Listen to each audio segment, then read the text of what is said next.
देखिए, मैंने यही जाना जो अभी कही थी किसी एक चैनल पर, और एक बात कि अभी सुबह को तो इनकी तादाद, इनकी जनसंख्या इतनी है तो सुबह को आंखें खुलती है हमारी सबकी अजान की आवाज़ से।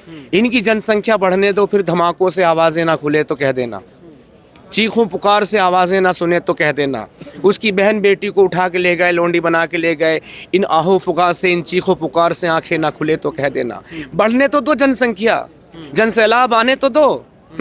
और आप देखिए कितनी स्पीड से बढ़ रही। जब हमारे मोदी जी आज़ादी का 75वां अमृत महोत्सव मना रहे, 75 वर्ष हो गए, अमृत महोत्सव मना रहे थे। मैंने अमृत महोत्सव नहीं, मैंने इसको विश्व महोत्सव का नाम दिया था। क्यों? हाँ। जब 1947 को बंटवारा हो गया,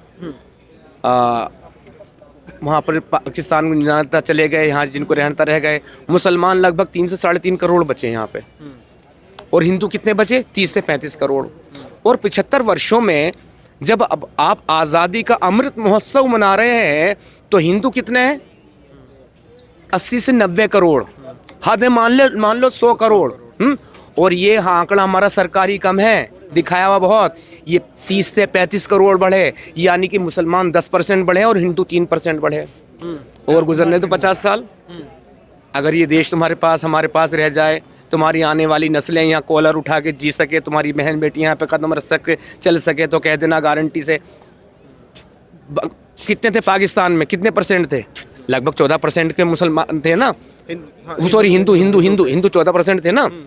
14% होते 1-2% के आसपास। अब 1-1.5% वो भी दिखाने के लिए बचे हैं। वहाँ के जो हमारे एक्स मुस्लिम दोस्त हैं, मेरी तो बात होती है एक्स मुस्लिम, लेकिन एक्स मुस्लिमों से जो इस्लाम को छोड़ चुके हैं, और वो पाकिस्तान में नहीं, वो पाकिस्तान से बाहर भी नागरिकता ले चुके हैं, अमेरिका में रहते हैं, वो खुद बताते हैं कि जब एक बेटी पैदा होती है पाकिस्तान में तो उसका इनके रजिस्टर में नाम लिखा जाता है कि फलां जगह एक लड़की पैदा हुई है। अच्छा, हिंदुओं के लिए वो हिंदुओं में क्रिश्चियन भी है, सिख भी है, जैन, बौद्ध, जो कम्युनिटी है, नाम लिखा जाता है उनके रजिस्टर में। और फिर जब स्कूल जाने लगती है, वो हो गई 8 साल की, 7-8 साल की, तो उसके पीछे एक लड़का लगा दिया जाता है। अच्छा। अब जब वो 11-12 साल की हुई, उसने इंसान ही है, एक बार एक्सेप्ट कर लिया कि हाँ वाकई में इतना प्यार करता है। अब वो ले गया घुमाने, कहीं लेके गया, बस वो उसके बाद फिर कभी नहीं मिलता उससे। भारत के फिर उसकी शादी किसी बुढ़े से करा दी जाती है और माँ बाप तड़पते रह जाते हैं। और पिछले दिनों BBC की न्यूज़ है कि हमारी बेटियां हमें वापस कर दो, जिसमें रो रहे हैं, कितने लोग रो रहे हैं, सिख भी हैं, जैन भी है, हिंदू भी है, ईसाई भी हैं, हमारी बेटियां हमें वापस कर दो। BBC की न्यूज़ है ये। अच्छा जी। भारत का मुसलमान तो अलग है ना, भारत का मुसलमान भाईचारे की बात करता है ना, गंगा जमनी तहजीब की बात करता है, ये सब चीज़ें बातें करता है ना भारत का मुसलमान। पाकिस्तानी कौन है? वो पूर्व भारतीय नहीं है। मेरे भी अगर माँ बाप पाकिस्तान चले जाते, हाँ, तो मैं भी पाकिस्तानी होता। हाँ। लेकिन है ना पूर्व भारतीय। और दूसरी बात तुमने क्या कही थी? गंगा जमनी तहजीब। अबे गंगा भी हिंदुओं की, जमुना भी हिंदुओं की, तुम्हारे बाप का क्या? मैंने इसमें कहा अगर तुम कहते काशी काबा तहजीब संस्कृति, तो हम तुम्हें तब मानते ना। तुमने काबे से हमारे उसको मिला दिया, काशी काबा एक ही कह दिया, तो तब हम मानते तुम हमें मिलना चाहते हो। और हिंदू धर्म वो धर्म है भाई साहब, मैं हिंदू की तारीफ नहीं कर रहा, मैं रियल बता रहा सोर्स। जो भी शख्स है, जैन है, एकदम नास्तिक लोग हैं, ठीक है, लेकिन जैन स्वामी महावीर को भी भगवान बोलते हैं हिंदू। अगर मोहम्मद साहब मिलजुल के रहना सिखाते ना, तो मोहम्मद साहब को भी ऐसे ही अपनाते हैं हिंदू। हाँ, लेकिन ये किसी से मिलने जुलने वाले नहीं है। तो आप कह रहे हैं कि ये तो भारतीय मुसलमान है, अरे वो पूर्व भारतीय, जरा भेज से देखो 4 मुसलमान वहाँ, यही बातें बोलेगा। और ये तो खुदा का जो भी ईश्वर है उसका शुक्र धन्यवाद कहो, आभार कहा करो कि पाकिस्तान बन गया था, वरना कितने बांग्लादेश में, कितने पाकिस्तान में सब वो यहाँ होते जिन्हें आज हम आतंकवादी कहते हैं ना, वो हमारे मंत्री संतरी PM होते हैं, PM होते हैं वो सब के सब। आज आप कहते ना अरे तो हाफिज सईद आतंकवादी है, अरे क्या पता आतंकवादी फिर क्या हो गया, क्या प्रधानमंत्री कुर्सी पे बैठा पादरा होता। अच्छा एक चीज़ बताइए, अभी ये लश्कर-ए-तैयबा ने एक मुस्लिम विंग का गठन किया है कि मतलब मुस्लिम महिलाओं के लिए वुमेन टेररिज्म के लिए ऑनलाइन कोर्स निकाला है। इस चीज़ पर आपकी क्या विचार है? अच्छा, मैंने इस चीज़ के बारे में जाना नहीं है। हाँ, इस चीज़ के बारे में ऑनलाइन कोर्स है बाकायदा, जैसे मतलब ऑनलाइन आतंकवादी बनाने के लिए। ऑनलाइन आतंकवादी मैं जब उसी की जो लखनऊ में डॉक्टर पकड़ी गई है, वो उसी ग्रुप की थी। जब मैं पहली बार फेसबुक पे आया था ना, तो मुझे चारों तरफ से आतंकवादियों ने घेर लिया था। एक मैंने देखा, एक था ये माशाल्लाह क्या कितना प्यारा हमारा लाहौर है, मैंने लिख दिया उस पर, उर्दू में लिखा था, उर्दू में पढ़ना लिखना जानता हूँ, तो मैंने लिख दिया आई लव माई इंडिया। बोले खबीस बहुत जल्दी ये देश भी हमारा होने वाला है। अच्छा। हाँ, मैंने कहते बिल्ली को ख्वाब में छिचड़े ही दिखाई देते हैं, नालायक माकूल तुझे पता नहीं अभी तू गुलामी में पैदा हुआ है। तो ये जवाब थे। बहुत सारे घिर घिर के आ गए और मुझे ऐसा घेर लिया एकदम माइंड वॉश करने के लिए, एकदम पूरा का पूरा घुमा दें।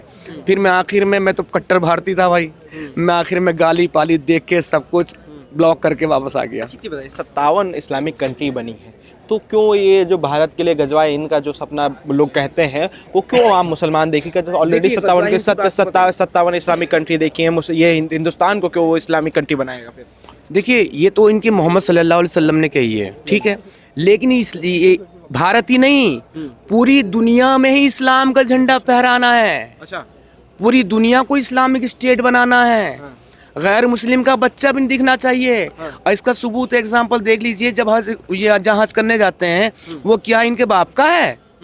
वहाँ 360 मूर्तियां थी, इन्हीं की हदीसों में लिखा है, मोहम्मद ने इनको सबको तोड़ा है। हाँ, वहाँ वो कितने आगे के लोग थे, ऐसे हिंदू थे, ऐसे सनातनी थे, वो हर रोज एक अलग मूर्ति की, एक अलग देवी देवता की, एक अलग ईश्वर की पूजा करते, भगवान के अपने इतने वो थे, सबको तोड़ के फेंक दिया। वहाँ पे ईसाई भी थे, वहाँ पे यहूदी भी थे, वहाँ पे मूर्ति पूजक भी थे, और वहाँ पे नास्तिक भी होंगे कुछ काफिर जो किसी को नहीं मानते। तो कहाँ गए सबके सब? जमीन खा गया, आसमान निकल गए। कहाँ गए सबके सब? ईरान किनका मुल्क था? अरे भाई इन पारसियों का मुल्क था जो हमारे देश में रहते हैं। हमारा देश ने कैसे प्यार से सजा के संभाल के रखा, जैसे एक फूल के पौधे को रखते हैं, और उन्होंने भी कितनी अच्छी हमें खुशबू दी उस फूल की। टाटा कैंसर हॉस्पिटल जैसा, कितने भारत में कितना योगदान है इनका।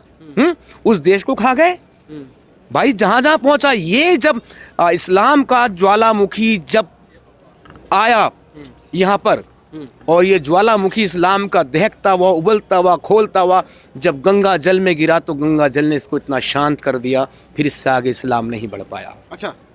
इजराइल को लोग कहते हैं ना कि इजराइल पे तो यहूदियों ने कब्जा कर रखा है, पैलेस्टीन था वो, उसको छोड़ दो, फ्री पैलेस्टीन का नारा लगता है तमाम। अभी जेएनयू में इलेक्शन हुआ था, तो क्या नाम है, लेफ्ट विंग की एक जो प्रेसिडेंट बनी, उन्होंने फिलिस्तीन का झंडा भी उठाया था वहाँ पे। अच्छा, मुझे आज तक ये समझ नहीं आता, एक चीज़ होती है, ईंट का जवाब पत्थर से देना है, कहावत तो सुनी होगी। भाई तुमने उंगली करते क्यों हो पहले तुम, जब तुमसे बर्दाश्त नहीं होता? वो तो चुपचाप से बेचारे बैठे हुए काम कर रहे। किसने मिसाइल लॉन्च की थी? को किसने किया? अब यहाँ पर किसने किया? यहाँ पर भी किसने किया? हमारे लोग पाकिस्तान गए क्या? हमने पाकिस्तान ने 47 भिजवाई क्या? हमने RTX भिजवाई क्या? वही सब भिजवा रहे हैं यहाँ पे, वही सब कुछ कर रहे हैं। और जो चीज़ें यहाँ पे बन सकती है वो यहाँ पे बना रहे हैं।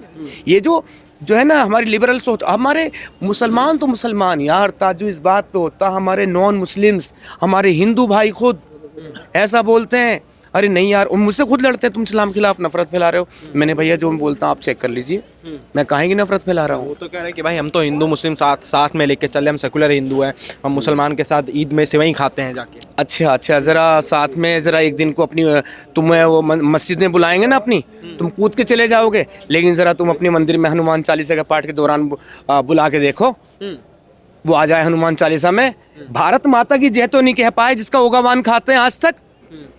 वंदे मातरम का विरोध चल रहा है। चलो वंदे मातरम में मान लेता हूँ, हाँ कुछ ऐसा होगा। ये जो निकालते मतलब, मुझे संस्कृत नहीं आती वह के वंदे मातरम, माँ तेरे बंदे हम, कहते अल्लाह के बंदे हम, चलो ठीक है मान लिया मैंने। इनका ऐसा कहना मुझे पता नहीं, इनकी बात बता रहा हूँ।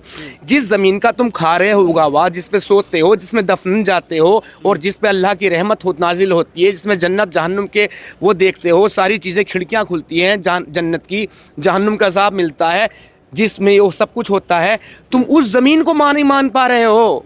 तो कह रहे हैं हम तो इबादत सिर्फ अल्लाह की करते हैं ना, हमारे इस्लाम में लिखा हुआ है, वो कह रहे हैं भगवान एक ही है, सबका मालिक एक। अरे सबका मालिक तो ये भी कहते हैं ना अपने जो वैदिक धर्म वाले, वैदिक है ना, इनको मान लो, नहीं तो उससे ही पुराने हैं, ये भी तो एक ही मानते हैं, ये भी मूर्ति, ये भी हिंदू है लेकिन मूर्ति पूजा को नहीं मानते। तो कभी वो हिंदुओं का आगे गला नहीं काटते और कभी हिंदू उनका गला नहीं काटते।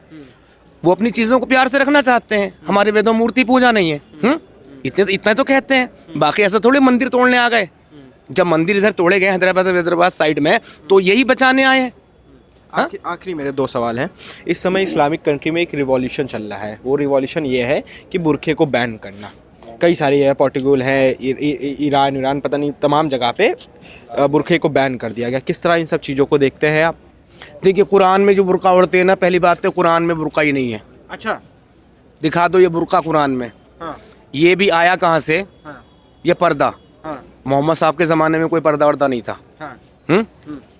सीधी सी बात थी। एक हदीस है कि जब मोहम्मद सल्लल्लाहु अलैहि वसल्लम की बीवियां, ख्वातीन खेतों में पोटी करने जाती थी, मतलब हमारे हड़प्पा सभ्यता उससे पुरानी है, उसमें बाथरूम वाथरूम बनाने का था सिस्टम, और जो पूरी दुनिया के को चलाने के लिए आए, जिनके सदक़े में दुनिया बनी है, उनकी बहुएं, बहनें, बेटियां जो है सबके सब कुल मिला के, बहनें तो नहीं थी, तो वो खेतों में जा रही है। तो इनके जो सबसे अच्छे दोस्त, उस वक्त के सबसे दबंग गुंडे, जिन्हें ये तो बहुत प्यार करते हैं, अपने देवबंदी सुन्नी शिया बहुत नफरत करते हैं, उनकी नज़र शियाओं की तरफ से बोल रहा हूँ, गुंडे। हाँ, वो जा रहे हैं, इनकी बीवियाँ पोटी के लिए, टॉयलेट के लिए, वो पीछे पीछे जा रहे हैं। इनकी एक बीवी मोहम्मद साहब की सौदा, वो उनका दरमियानी कद से थोड़ा लंबा कत्ता अलग से पहचान ली जाती थी, और उस वक्त वो छुपे बैठे देख रहे हैं और कह रहे हैं, ए सौदा, मैंने तुझे पहचान लिया।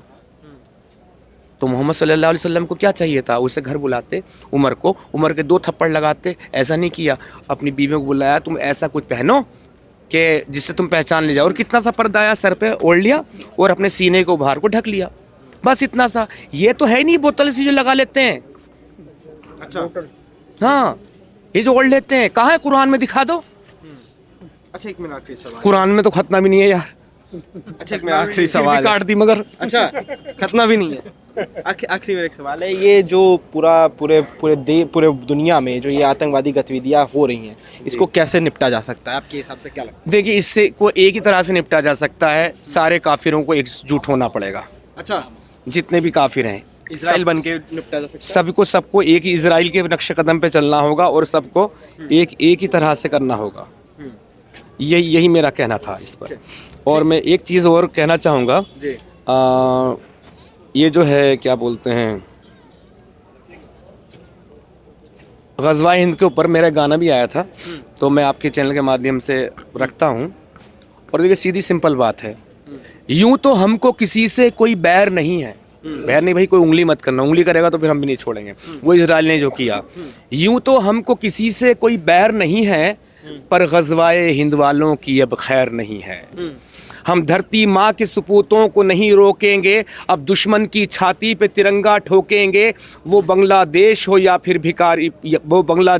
भिखारी पाकिस्तान, भारत ने सोच लिया सबका एक ही अंजाम। यूं तो हमको किसी से कोई बैर नहीं है, पर ग़ज़वाए हिंद वालों की अब खैर नहीं है। अच्छा। हमने सहते सहते एक उम्र गुजारी है, हमने सहते सहते एक उम्र गुजारी है। मुल्क के गद्दारों, अब के तुम्हारी बारी है। अब होगा ना हिंदुस्तान में दूजा पाकिस्तान, वक्फ बोर्ड, अब होगा ना हिंदुस्तान में दूजा पाकिस्तान, ठंडा कर दे, अब होगा ना हिंदुस्तान में दूजा पाकिस्तान, गर्दन तोड़ के शत्रु की लिख देंगे संविधान। यूं तो हमको किसी से कोई बैर नहीं है, पर ग़ज़वाए हिंद वालों की अब खैर नहीं है। लास्ट है, जिस रोज़ उठेंगे हम POK पे रुकेंगे, यानी लाहौर से पी के चाय निकलेंगे। अब भी समझ ले तू ये टोपीधारी इंसान, वरना नक्शे से ही मिटा देंगे पाकिस्तान। यूं तो हमको किसी से कोई बैर नहीं है, पर ग़ज़वाए हिंद वालों की अब खैर नहीं है। ये नज़्म एडिट की हुई कहीं और रखी थी, तो इसलिए पढ़ने में दिक्कत आ रही थी, कुछ शब्द बदल गए। चलिए, जय हिंद, जय मानवता, वंदे मातरम।